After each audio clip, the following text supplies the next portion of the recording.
If you are interested in becoming a shamanic practitioner, you must have a respect for the earth. You must kind of think of all the small ways that you can do your part in protecting the earth and loving the earth and kind of, preserving both the material but also the spirit of the earth itself. So, when it comes down to little things like littering, don't throw cigarette butts out the window. Don't leave paper bag or trash bags or plastic bags in places that they don't belong. It's really hard for the earth to process plastic. It's very difficult. So do not leave plastic around. Try to, if you find like a bug or a spider inside your house, try to safely and carefully take it outside. Put it where it belongs, outside of your domicile. Also, if you see pieces of either trash or what looks like just something that somebody left, maybe it's just like the remnants of a meal, but there's some human produced like packaging just left in a park or under a tree. Gather that, try to find the nearest trash can. There's a whole lot of little ways that you can respect the earth. You can actually literally also, if you find pugs that are on their backs on the sidewalk, flip them back over. These little acts of kindness may seem really small and honestly, in the grander scope of things, may seem very minor. But in the long term, you are developing a language, a conversation with the earth. Every action that you take that is relative to the earth, which is almost every action, is another communication to the earth. No matter how small, no matter how big. Picking up a piece of trash, saying, I respect you, I love you. Disregarding plants, animals, kicking mushrooms or stepping on plants you don't need to just out of spite, or trying to scare birds or wild animals when they're not bothering you or they're not dangerous at all. This continuous communication happens from moment to moment on this planet. Inside our houses, we may not feel like we're connected to nature. There we are as well too. We have to, recycle, or we have to try not to use as much plastic, or we have to even water our houseplants and provide them with plant food. And then, there's a reason why houseplants don't survive as well as plants on the outside most of the time.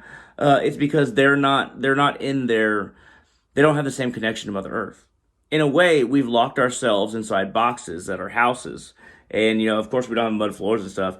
I feel like we could kind of combine houses with the surrounding environment if we were more creative. Having branches or vines that go through the house and having airflows that don't necessarily cut us off from the outside, but allow us to regulate temperature within, rooms or the house in general.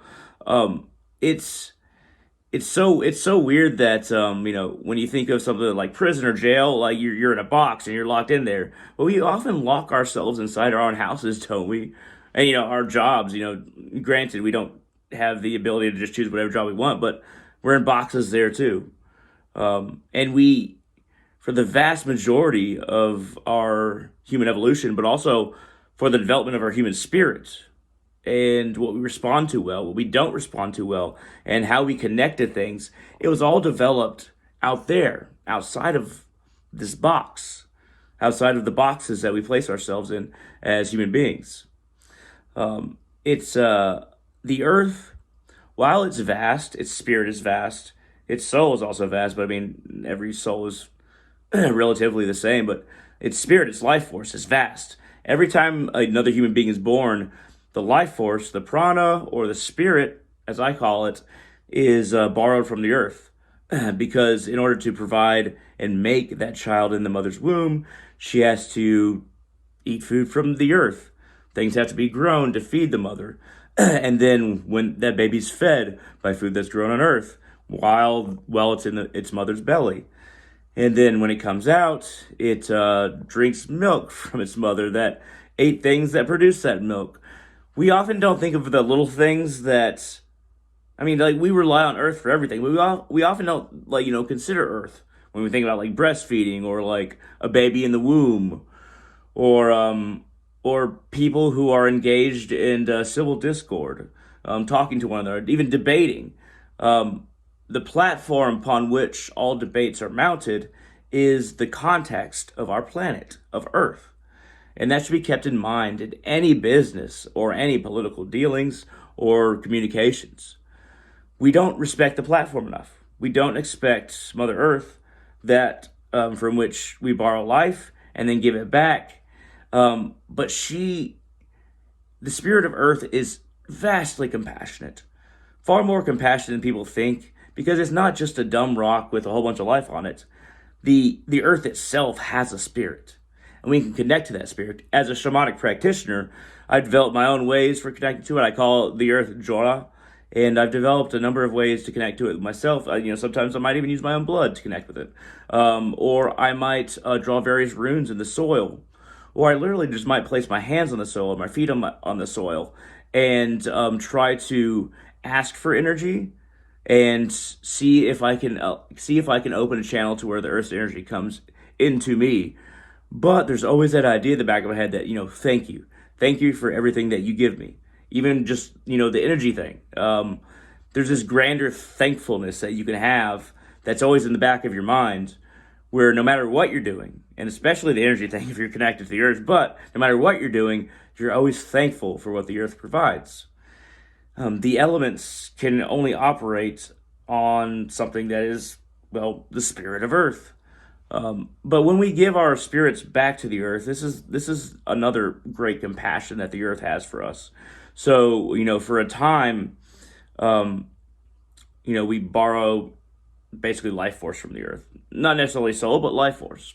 And, we like to think that we create our own identities, and that, the external world doesn't influence that. But really, we're made up a lot of our experiences with the world and influenced by our circumstances, either time, place, culture, society, and interactions that we have, many of which are beyond our control.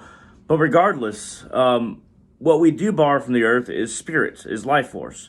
So a big part of the compassion that Earth has for us is that the Earth has to go through a process of converting a spirit, a life force that was identified with with an individual, back into something that can be used and borrowed by another soul to bring life to another body.